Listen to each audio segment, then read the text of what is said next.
Hello, everybody, and welcome to the Life Rocks podcast. Today, I'm here with Dora, and she is a mentor and teacher with the Soil Food Web, which was founded by the late Elaine Ingham, which is a fantastic body of work dedicated to discovering, studying, and working with the microbiology and the life forms that live in soil as a diagnostic tool, as a learning tool, as a way to interact with soil, improve soil, and raise awareness about the many forms of life that make our human life possible and make rich soil possible and make good food possible, which is very important and something they are super into at Life Rocks. So this conversation's been a long time coming. I'm very happy to have Dora on the show today.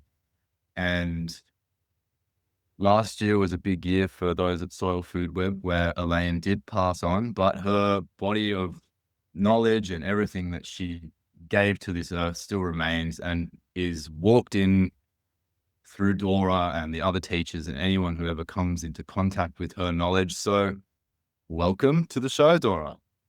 Thank you very much. And thank you for this lovely introduction. Yes, Dr. Lane passed recently, and we're all very saddened about it, but her legacy still lives. And everybody that ever came into contact with her, like you said, she left a really big mark. She was a really good teacher. She was very passionate about what she's doing. She was very knowledgeable and understanding, and she was very cool and nerdy at the same time. Yeah, she really lived what she was teaching, and we are all very proud to continue her legacy. Yeah, absolutely. Such important work, such an amazing woman, and no doubt will continue to ripple out into the future, as you are evidence of. So you've been a mentor with the Soil Food Web School, as well as a consultant for those looking to learn about soil. When was your aha, like soil is so wondrous, soil is so amazing, it's so important? When was that moment in your life? What was it, and what drew you into work with soil? Yeah, well, that's a very layered question, I have to say. Take your time. Yeah, I can think of myself as a 4-year-old. I can think of myself as a 10-year-old and as a teenager. Nature inspired me in so many ways throughout my life.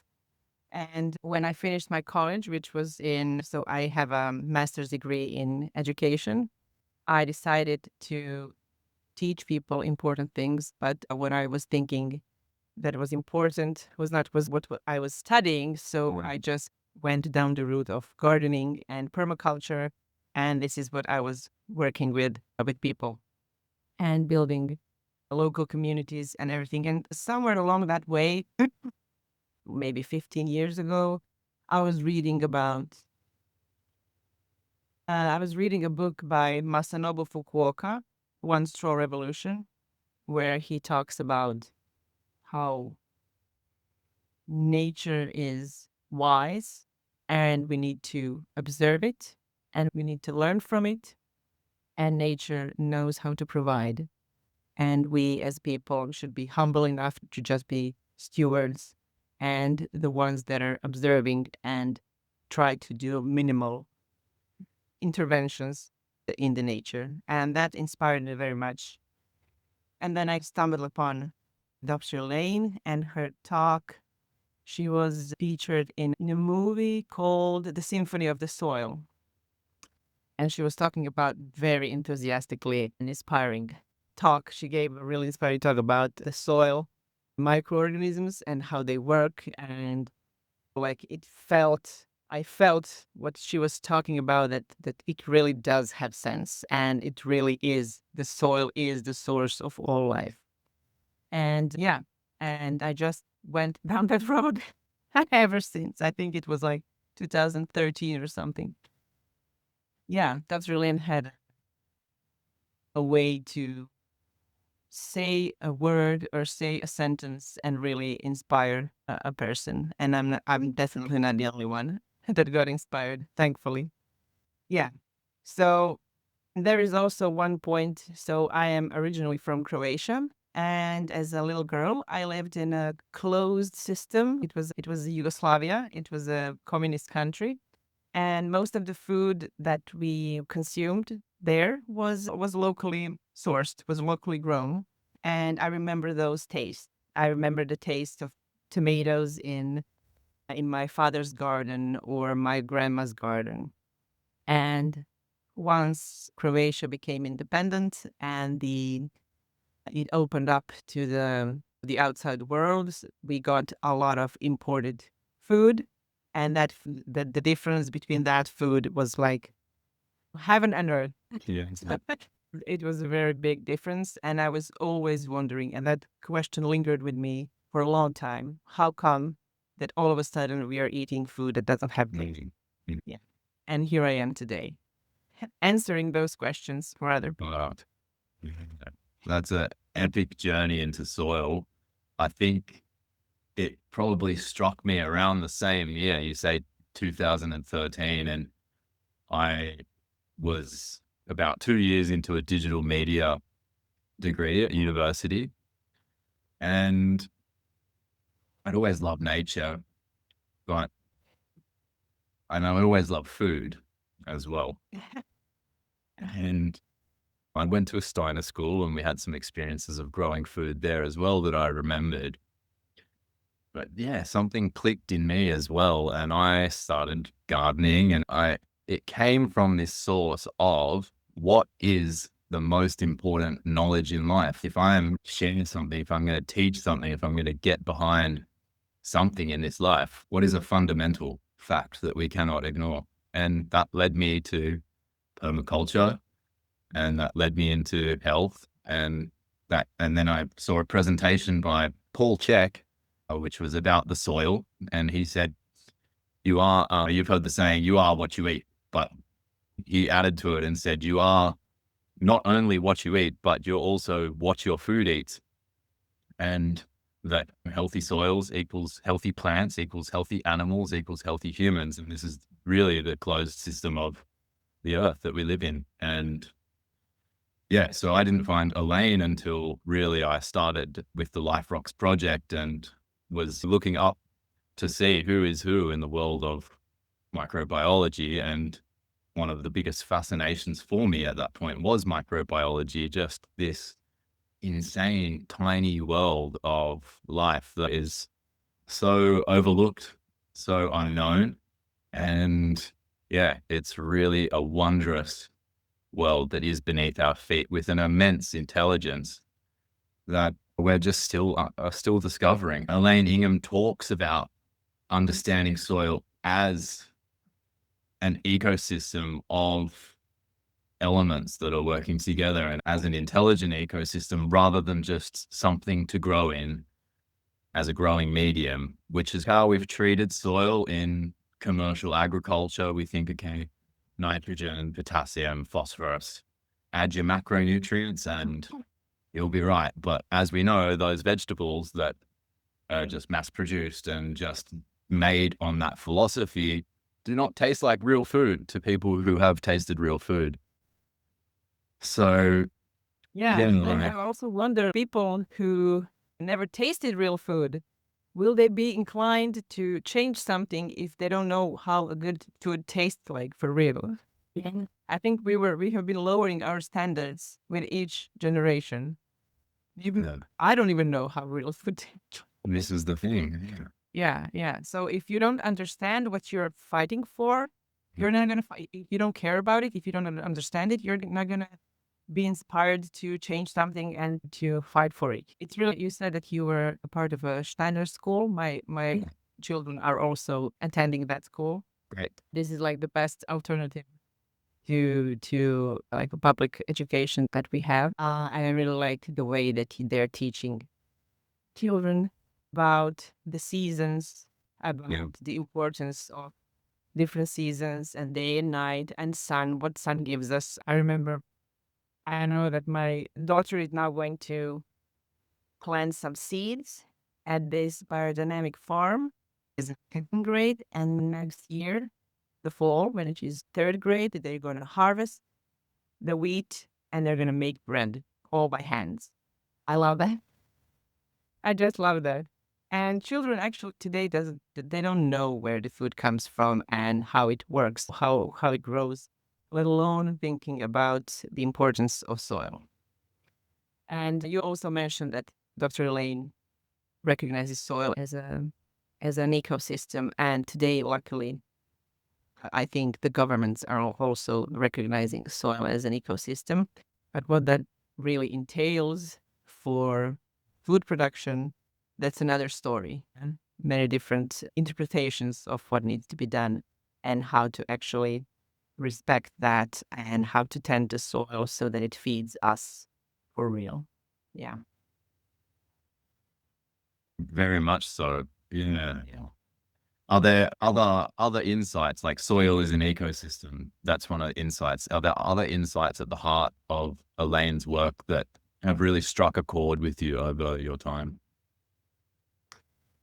I like how she says that soil contains everything. There's everything there. You don't need to add things.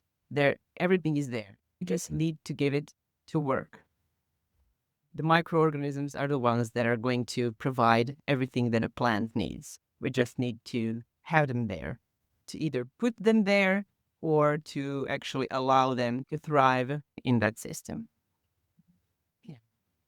That does track back to basically that point you made, where there's the government or the mainstream may be starting to have an awareness of this, but what are their different awarenesses that they're having, and what are their philosophies they're going to apply? And I've seen in the medical world, for instance, there's more understanding of the microbiome inside of us. And that, for instance, unless a child comes through the birth canal, they don't get that first dose of probiotics from the mother, which is so important for health. So much so now that it is medical practice to swab the child if they've had a cesarean, to give them that colonization. And that was an aha moment for me. It was like, yeah, actually, just our internal landscape is a mirror of the soil.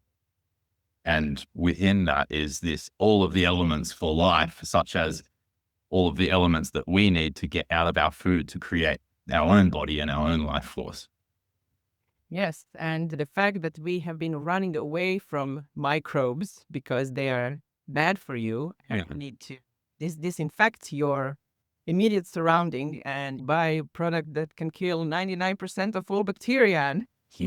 And thinking about fungi as something that is only bad in the soil, that is going to kill your crops, or thinking about nematodes, just parasitic nematodes, whereas parasitic nematodes are just one tiny niche in the whole realm of nematodes, and the other ones are beneficial and very much used.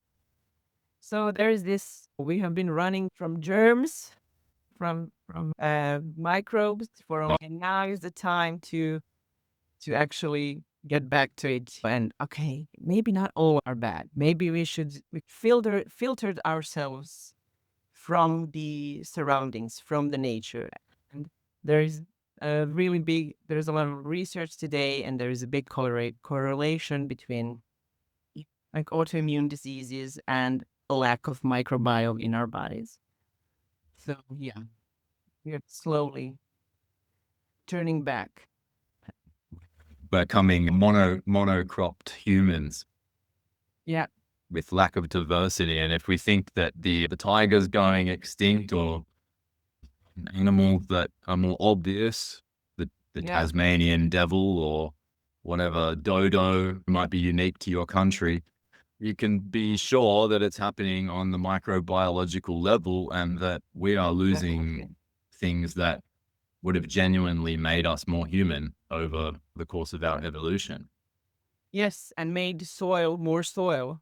We don't even know. We don't even know what we are losing, and because we actually don't even understand our soil. We know what we know today. The research is ever expanding, and we know more than any time before. But at the same time, there's so much to discover.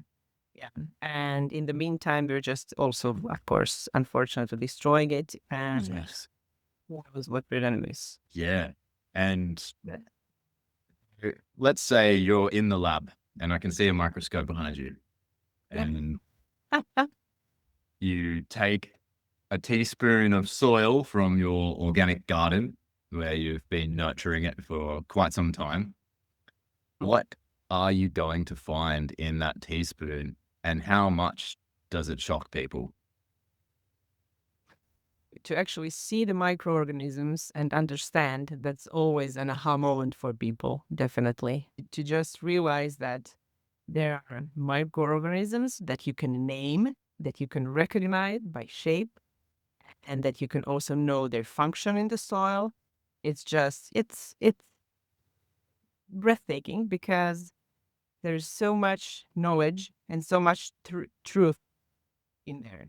So if we look at the soil, like in just 1 teaspoon of soil, I know that there are, maybe I remember those numbers.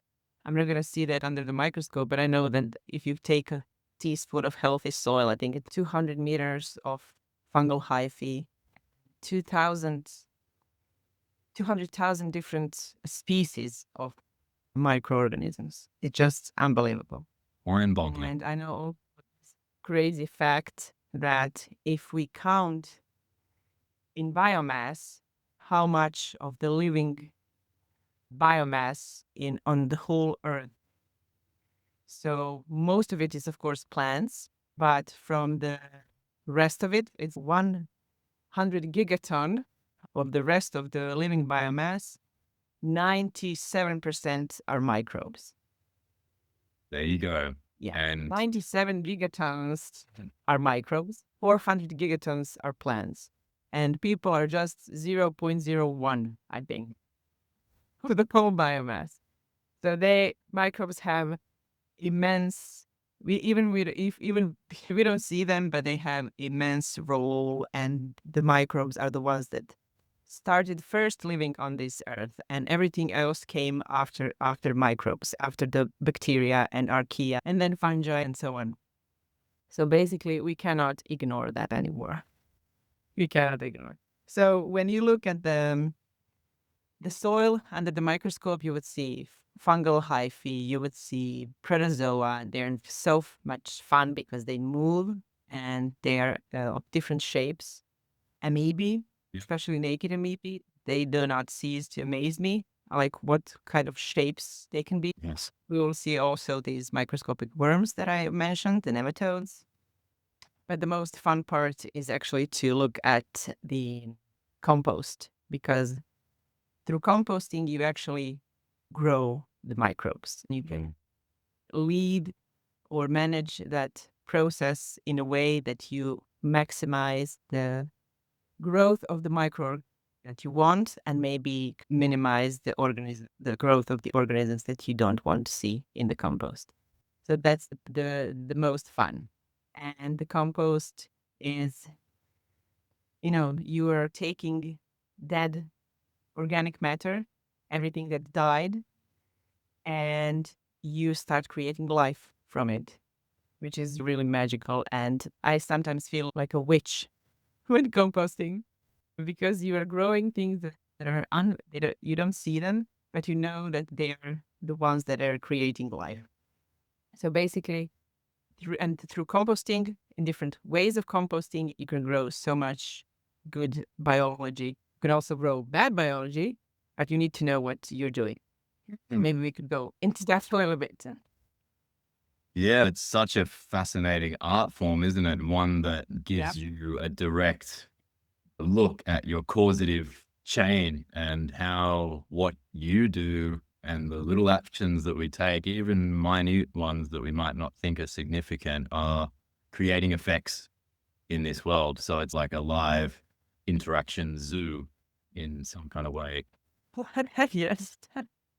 So yeah, please go on. Tell me a bit more about this process of interacting with the compost and yeah, how you work with it. Yeah, the compost that I'm making, I know that I'm going to make it for my clients, which are usually farmers, and I know what they're going to grow. So I tend to make composts that are fungally dominated for the systems that they need. So I want to grow more fungi. And to grow more fungi, I need to have more carbonaceous material, which means I'm going to put much more wood chips and dry leaves. And then I also want to diversify the feedstock in the compost, because with every different plant that you're putting into the compost, you're also bringing like a different sets of microorganisms.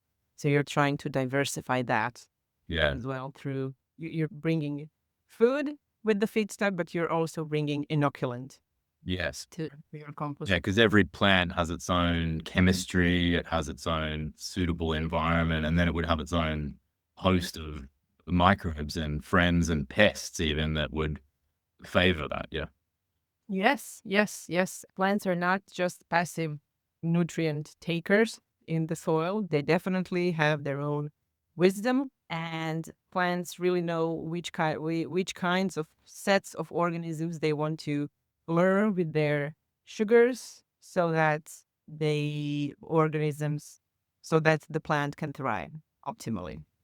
So basically, with every new plant, you're adding those organisms. And like you said, you're going to also have their pests or their antagonists.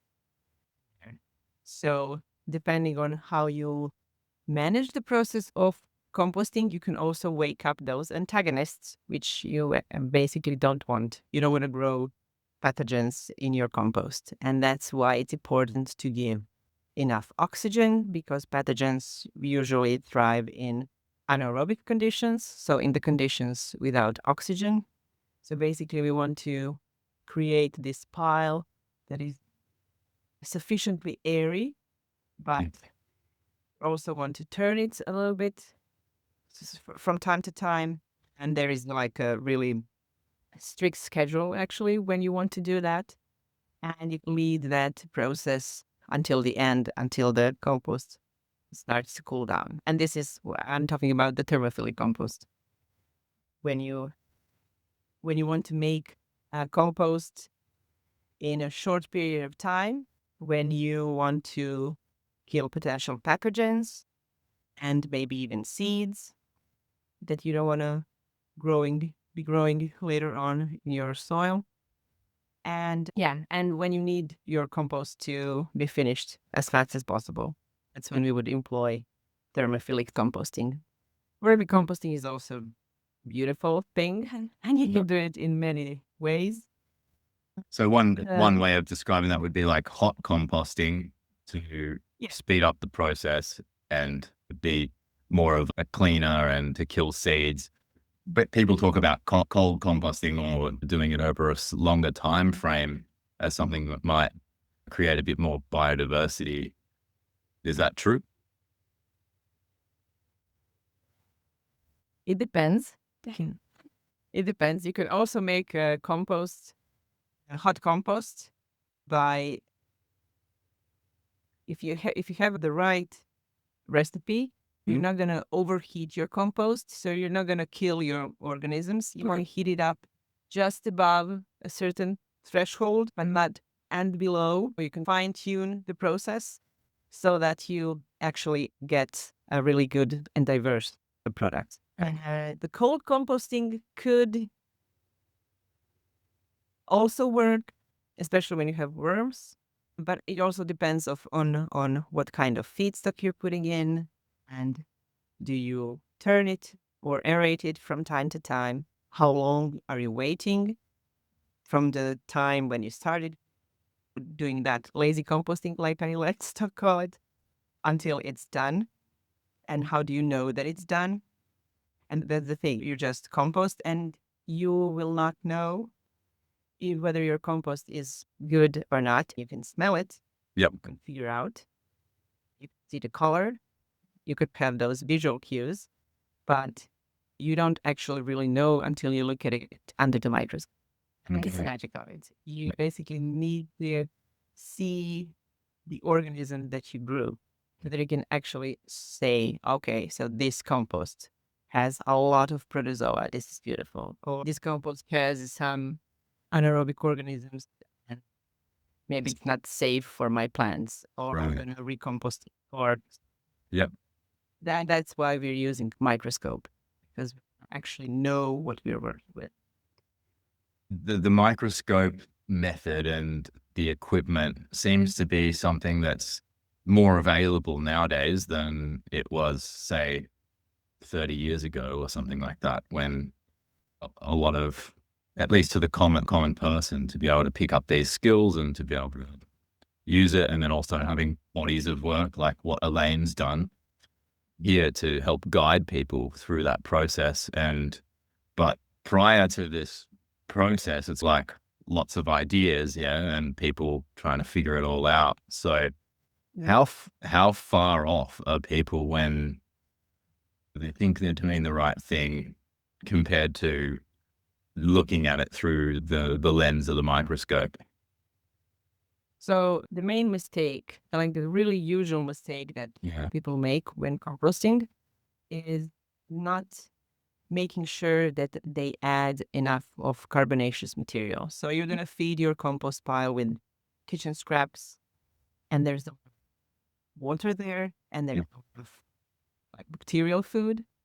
So you're going to most probably grow a lot of bacteria, probably some protozoa, but you're not going to grow enough fungi. Yeah.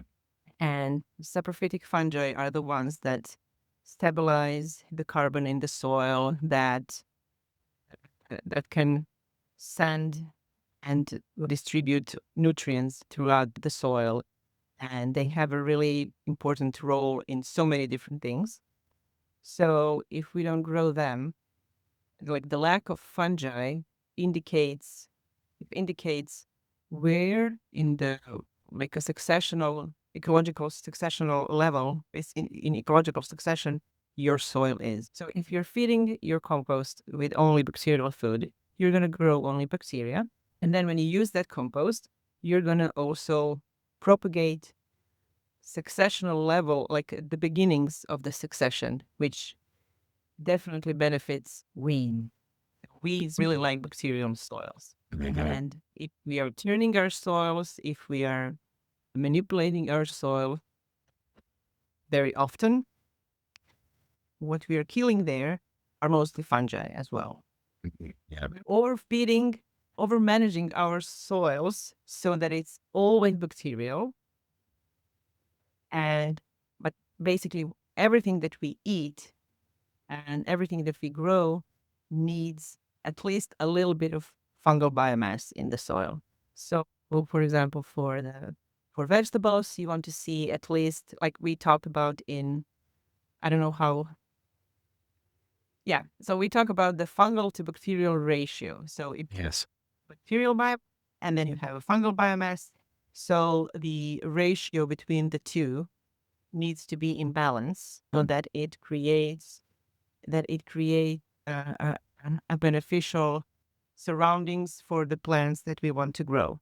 So if we want to grow vegetables, let's say carrots and potatoes and tomatoes, we want to see at least half of the amount of fungal biomass as in bacterial biomass. So it would be like 0 to 0.5. And if we want to grow, I don't know, pasture or row crops, wheat, we want to see it balanced, 1 to 1. Yeah. Yeah. So that's the reason. And if we just, so the bottom line is if you're always having your weeds in the garden and they're like super successful, they're proliferating, and that's all that you successfully grow, then most probably you're just feeding your soil with bacteria. Yeah. There you go. Yeah, the classic slimy, smelly compost pile full of garden scraps and lawn clippings with no leaves Yeah. and no wood chips. Yes, so that wouldn't be even called compost actually. So what the compost is aerobically decomposed organic matter. And Yeah. if it's something slimy and smelly, it actually indicates that everything went anaerobic. Yeah. that there is not enough oxygen there. Anaerobic bacteria farm. So every time, I always joke that we are also composting sommeliers, because we can also, with the smell of the compost, you can also make conclusions. And there are many different smells the compost can produce. Some of them are really nice, actually. 100%. Yeah, there's massive chemical factories going on down there, but you can get a sweet smelling loamy one or something that stings the nostrils. Absolutely. Yep. Yes. So what's the process look like, the tools with the microscope? People might be intimidated by using microscopes. How easy is it? How hard is it? What's the entry level for an average person to get into using a microscope to view soil? I think that you need to invest a good amount of time to learn to recognize the organisms. Using microscope is really easy. You just need to know how to set it up, and you need to have a really good protocol of making the sample, and you need to make sure that you make that sample always the same way. Have that protocol on how to prepare that drop that you're looking at. But to actually learn what you're seeing, it definitely takes some practice, like any kind of hobby, anything. Also, A language or? yeah, and our brains are really good at recognizing patterns. That's how we are wired. The more you're doing it, the more you're looking at the organisms, the better you're getting at identifying them. Yeah. What I say to my students is that they need to go through some exams, Mhm. and uh, some of the students don't like exams. I can understand that. Um, but like it's not about the exam. I'm kind of trying to encourage the students to not to lose the original motivation Yeah. or towards the microorganisms, because like just remember why you started it. Yeah. It's it's sometimes I just use my microscope when I need to relax a little bit. So I make a sample, and I just look at the organisms in the microscope and just relax and just enjoy myself. Yeah. So this is what I always say to people. You don't have to kind of grip and feel stressed about learning. Just remember why you're here, because you want to learn, and the learn has to come from from the inside, from joy. And you just don't try not to forget that during the Yeah. process. 100%. I mean, this is how children learn. They are drawn to something, and they just want to go there and learn, and they don't care if they fail. They're going to repeat it 100 times, and they're going to try again and again and again. And this is what I guess the education kind of knocks out of us, Mhm. the joy of learning. Yeah. But that having a bit of a blend, you've got to absorb a framework to deepen, whatever it is that you're practicing.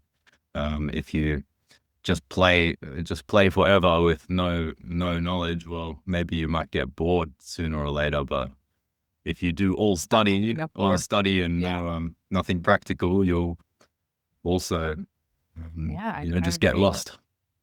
Yeah, one follows the other, definitely. Yeah. There should be like an initial spark, and then you can go deep and wide as much as you want, as long as that spark is there, right? Yeah. And if you're not feeling it and you're not feeling the joy, maybe go for a walk or do something else.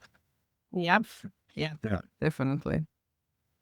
Okay, so you have obviously people who are in agriculture, you make compost for them. You're out of school where these topics are taught towards agricultural purposes. Is there a particular lesson or exercise that you use in this teaching practice that is somewhere or some concept that you see it click for people? Oh, I have so many different profiles of people that I'm working with in the Soil Food Web School. I have everybody from enthusiasts that want to learn about the soil to avocado grower in New Zealand Right. and I don't know, vegetable gardener, market gardener in Brazil. I have Big people spectrum. from all over the world. Yes, from all over the world and the northest parts and the southest parts Different climates. and different climates and different kinds of people. And the beauty of working with the people in this kind of model is that I am their mentor, which means that I'm also instructing them, but I'm also mentoring them. Yeah. So we get in all sorts of topics and personal topics and philosophical topics about soil and what it means, because these people are usually very passionate. And what I really like is to remind people why they're there. When they get stuck in some particular part of the Something technical or they don't like the test. Yeah. I don't know why this brewer is making me frustrated. I cannot do tea or whatever. Huh? Yeah, then it's really important to go back to why you started it, to just understand that it's a process. It's really interesting how you're working with nature, and the nature is not predictable. You can know the concepts of it and try to understand that and try to understand that complexity of different elements influencing each other and everything. But people do not have enough patience with it because we are so out of touch and we want things now. So that's one of the things also to learn, to understand, to appreciate the time and to understand that the patience is very important in any kind of natural process. Yeah. It's almost, it sounds like embracing complexity where the human mind wants to boil everything down to just NPK, but actually nature's so infinitely complex. It is overwhelming. That's the nature. That's the nature of nature. It is completely absurd, overwhelming, complex, going to surprise you. Yes. Yeah. Enjoy it.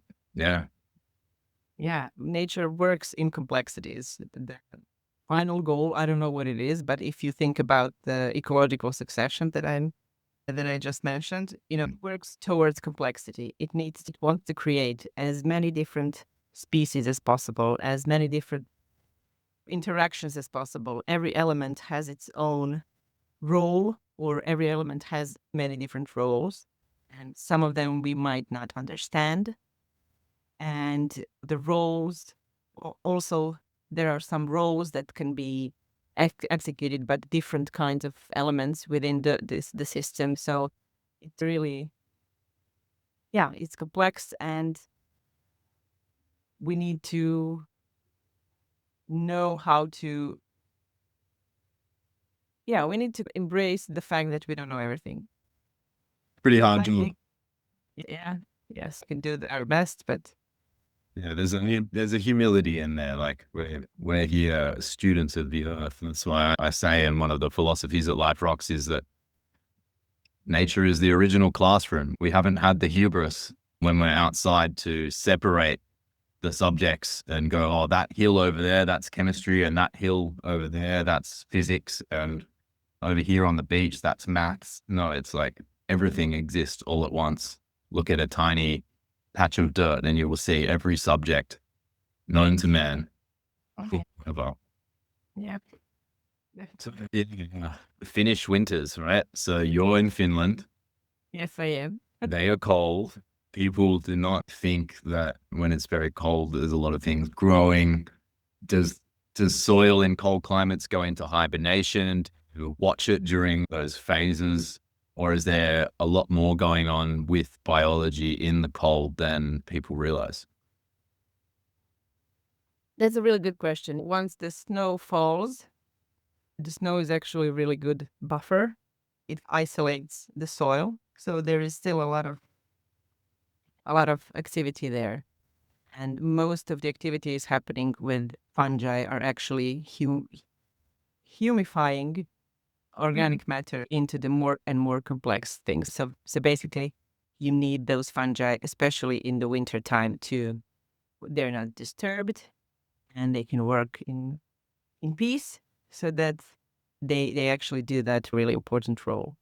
There is a lot of activity definitely in the winter time, but of course there are sets of organisms that are more active during the summer, and there are also sets of organisms that are active during the winter. So not everybody works the whole year. Alternating hibernation, I guess. Yeah. Yes. And yeah, during the winter when it gets so below 0 Celsius, Yeah. it works of anything. Yes, Finnish agriculture, at least the one that it is done outside, not in the greenhouses, is done for, I guess, in November, there's nothing else to do. Some planning starts to happen. Maybe if you want to grow seedlings for the market gardens, you're going to maybe start in February. But there is a really big chunk of 2 or 3 months where people don't do anything. And I think that's really good for the farmers. Yeah. To have some rest. Yes, 100%. and in different parts of Europe, people just work all year long. And summers are also very peculiar or very exotic in Finland or Really? in the north, because once you get your summer here, the days are so long that the plants are getting so much sun at once. It sometimes feels like you can see the plants growing. They're Wow. so fast. Yes. You can grow lettuce and radishes and carrots and kales in matter of weeks. All of a sudden, you have a lot of food in your gardens. Of course, weeds follow. So there's a lot of weeding going on. But yeah, the seasons are short, but they're abundant. And the seasons, they offer a lot of light and enough moisture. Whereas in other parts of the world, the summers, especially nowadays, in the recent years, summers really feel like another hibernation period, because it gets so dry in some parts of Europe that there's no irrigation that can curb that, mitigate that drought. And it feels that in that respect, it's much easier to farm in Finland. Without water, you cannot. There's nothing much you can do. Not even microorganisms help. Yes. They also need water. Yeah, they go into a hibernation themselves or completely die off or just don't grow. So it sounds like there's definitely some advantages there with the Nordic climate that growers don't, in other warmer climates, don't even think about. One of them being is that you guys actually get a break and you have a more focused period, as where, say, in Australia, yeah, if it's hot and it doesn't rain, yeah, you're pretty much done for that season. Yep. It's a big problem. Yeah, and then when it does rain, because it's been so dry, it just runs straight off the top and goes away. Especially if you don't have good soil structure to hold that water. Yeah. And Depends. what holds the water in soil? The water, the aggregates. So Yeah. I guess roots and the aggregate formation, which is done by microorganisms. They create little cracks and crevices. They create space for the water to actually seep in. So that is the most important thing. Without soil, without structure in the soil, you have nothing. You don't have oxygen, you don't have water, and you don't have life. The plants are going to suffer And this is the problem for most of the agriculture. They invented how to kill off pests. They figured out how to force feed the plants with fertilizers, but nobody figured out chemically improve how to improve the Biology. soil structure with the tools, with the mainstream tools of today's agriculture. And actually, the biology is the one that does that. Yeah. And then you have structure, you have everything else. You have strong plants, you have nutrient cycling, you have enough organic matter, you have enough water, there's oxygen, there's less pest pressure, many different things. And yeah. Yes, unfortunately, a lot of those modern farming practices have not come from the standpoint of life, but have come from the standpoint of death and have been the results of wartime manufacturers returning their goods into the soil, which is another rabbit hole. But yeah, they were definitely not geared towards assisting life so much as removing it. Yeah. Yeah. And we are running against the clock. So the agriculture is one of the main contributors, not just for the greenhouse gases, but the biodiversity loss and poisoning the waters, many different things. Yes. And what's more, none of the conventional farmers are happy. Nobody is satisfied. Nobody is saying, "Oh, I'm really doing well this year. I really nailed it, and all of the fertilizers and fungicides and everything that I applied really worked, and I have great yield." So every year is worse. So everybody is looking for the answers. Everybody is looking for the solution. And yeah, and the solution is to go back and build your soil. Yes. Regenerate soil. The soil. And you can do it by making compost, or you can do it in many different other ways. But the bottom line is, yes, we need to bring that life back into the soil in one way or the other, so that things can actually work sustainably and regeneratively. Yeah. 100%. Yeah. And ditch the 99.9% of germs philosophy or something a little bit more common sense. Yes, definitely. Definitely. There's a lot to be worked with. If those factory-like farms that grow monocrops, there should be a lot of paradigm shifting and mind shifting for these people and these systems, because you don't want to grow only one particular species. And that is not how nature works. It works in complexity, it works in diversity. So you have to bring the diversity back.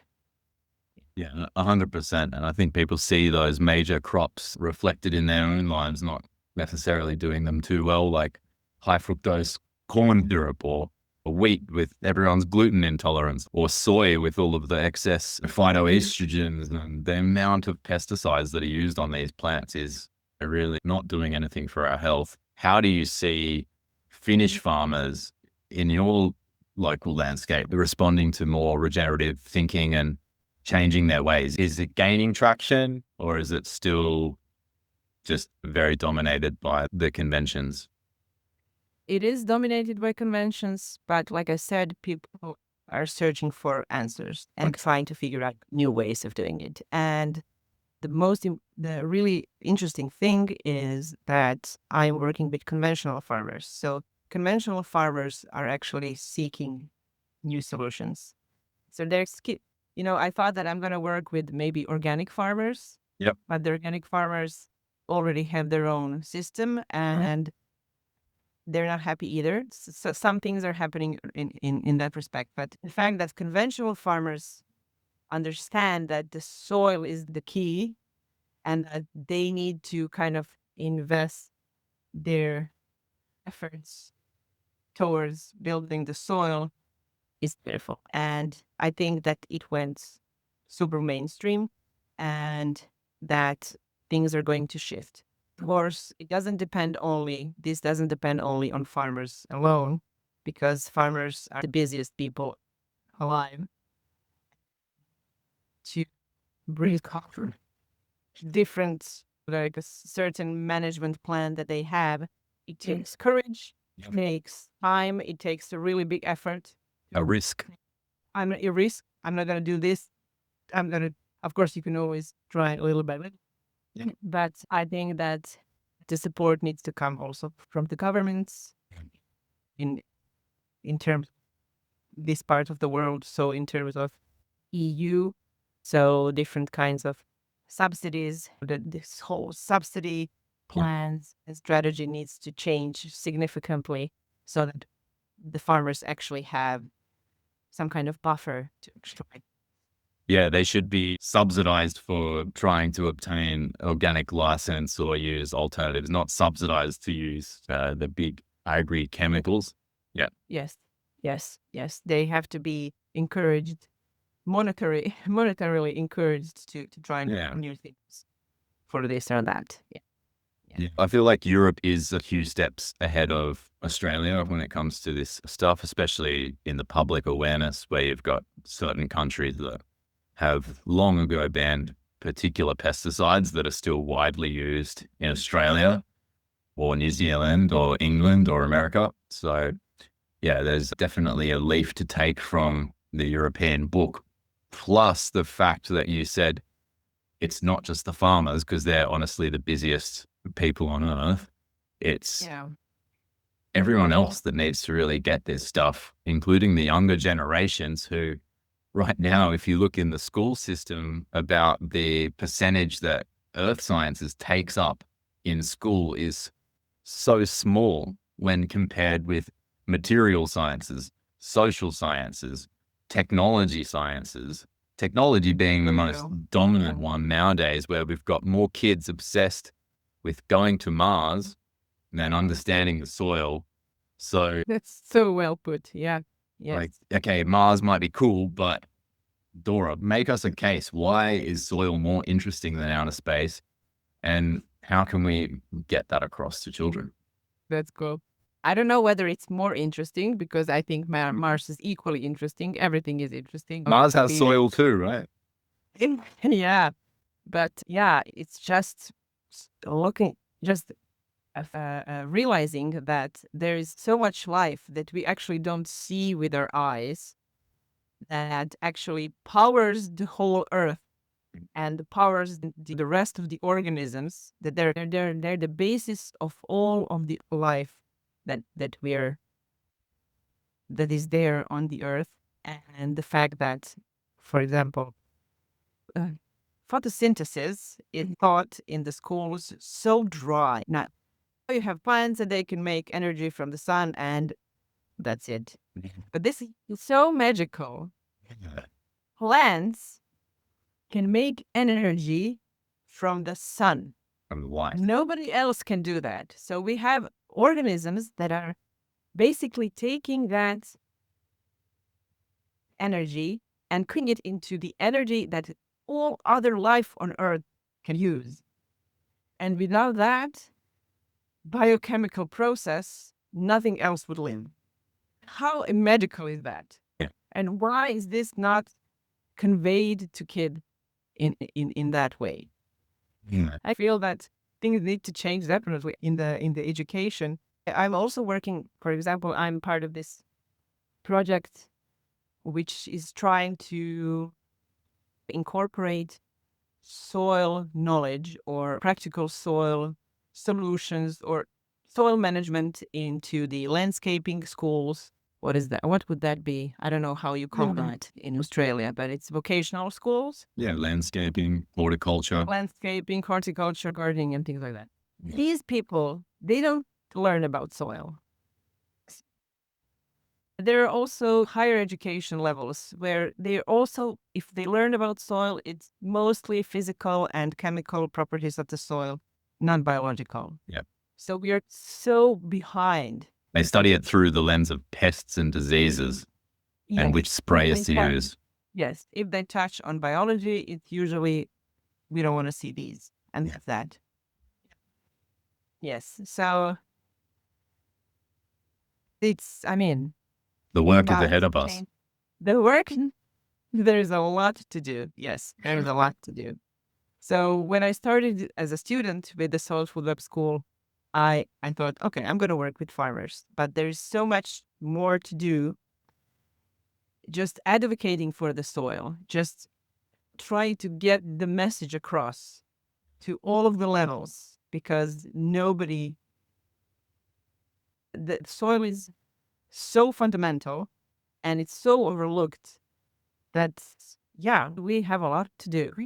Definitely, we need to every day of our lives just to advocate and talk and make Yes. compost. And make compost. Exactly. Yeah. The opening line of the soil book that we have for children is, if you think soil is brown and boring, let's dig deeper for more of its story.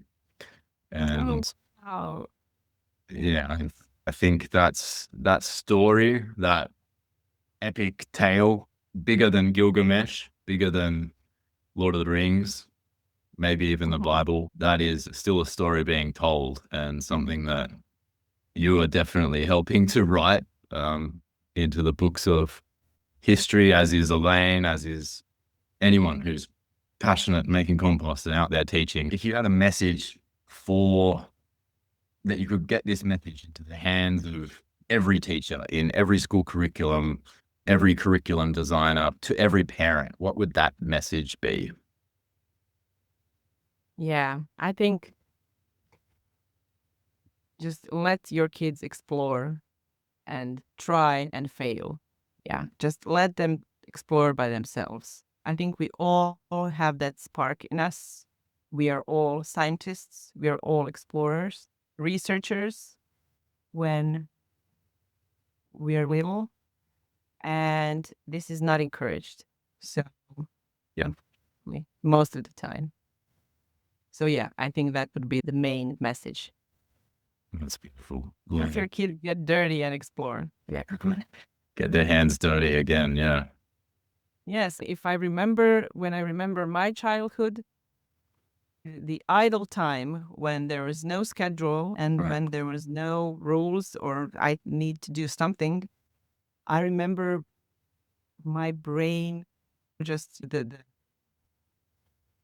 I would do things like, I don't know, eat cherries from my tree, and I would get to so crazy profound insights just from idle time eating cherries on my tree. Or I would take a flower and take it apart. I remember that. I think I was maybe 3 or 4 years old, just taking apart the flower and looking at all the pieces. I still remember that. I don't know what kind of insight I had about it, but that definitely had a lot of impact in my life. Just by observing, just by having that moment with that flower. Yeah, I think it's very important, especially today in today's world where people are just filled with information and there's no empty, idle time for your brain. Yeah. Yeah. The TikTok brain is upon humanity, and we have to reverse its impact. Yeah, yeah, yeah. We don't want There, we don't want anaerobic brain. there was these people, I think they were living in New Zealand forest for many years. Yeah. I don't know who they were, but I remember just one thing that the woman said. She said like she would meditate regularly in her life before she went to live in forest.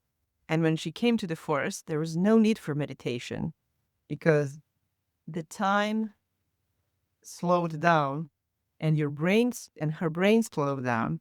So she was in a constant state of meditation, actually, because you really need to be aware in that nature. You need to observe. That's what we need to do. And to observe, to be aware, is to meditate, actually. Yes.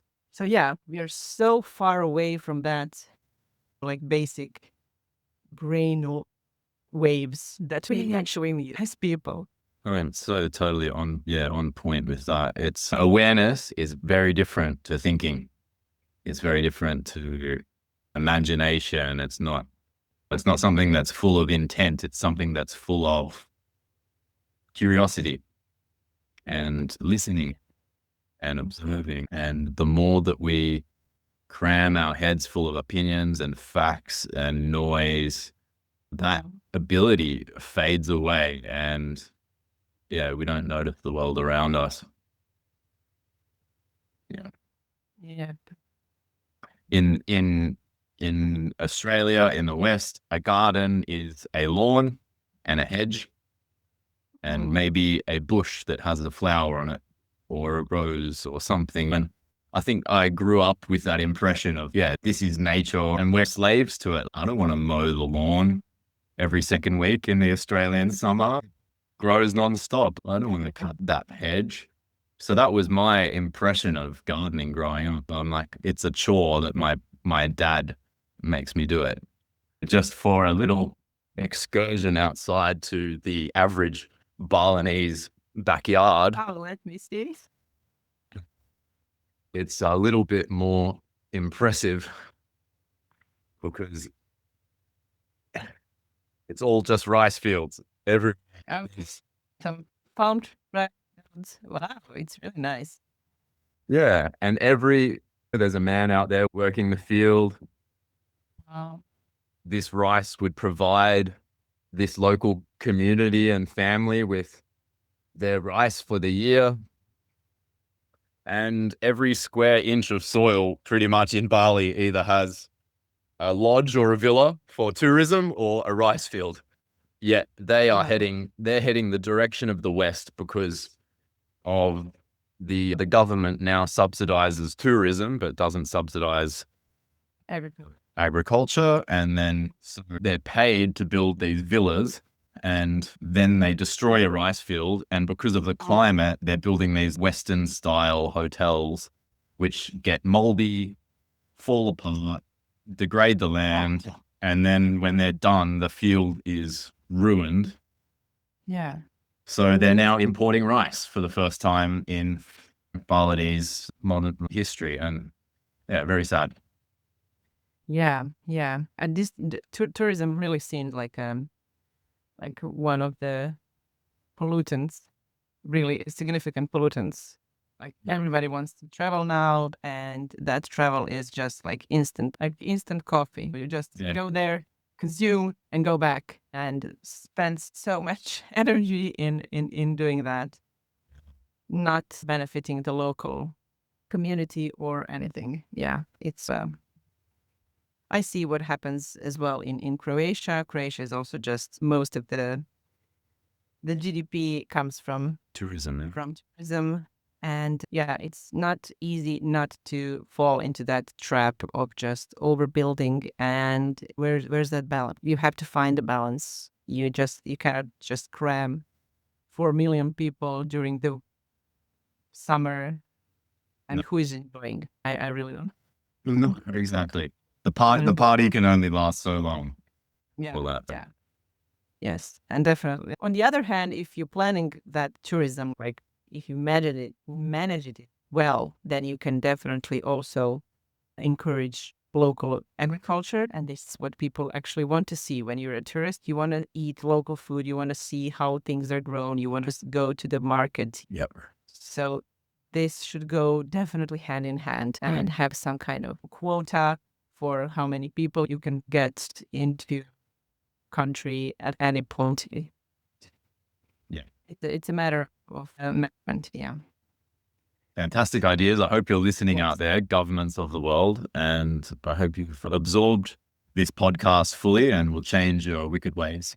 But Dora, I'm so grateful that you came on the show and that we have connected. It was a really nice conversation. Yeah, thank you. And I'm sure people will gain a lot of benefit. And please tune in with Dora's work, Elaine's work, Soil Food Web.